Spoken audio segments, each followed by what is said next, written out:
total accuracy.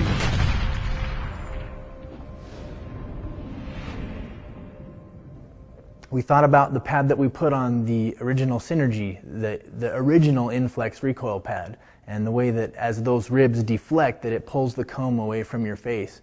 And we felt like that was a concept that we wanted to integrate into our line a little bit more than just on that Synergy. The biggest advantage of the Inflex recoil pad is it takes the rifle away from your cheek and not into it. And anybody that shoots a large Magnum knows the advantage of getting that rifle away from your cheek to prevent the recoil from pushing the stock into your face. Essentially, this works the same way as our other Inflex pad. The idea is that under recoil, the pad compresses, and there's ribs that are inside this pad that force it to compress in a certain direction every time. So when I push on this pad, you can see that the geometry of those ribs has a tendency to want to make the pad collapse in a certain way, and that direction is what pulls the comb away from your cheek under recoil, and you don't get that shock that comes up through the side of your face when you're shooting a heavy caliber.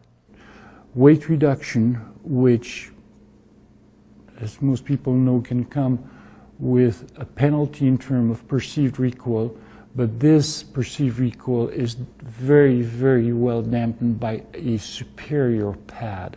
A pad that we call the Inflex. That's a technology that is based on proprietary material, but also a proprietary geometry, a geometry that deflects the recoil of the rifle and the jump of the rifle to where the comb is actually being pulled off the cheek of the shooter for a better comfort.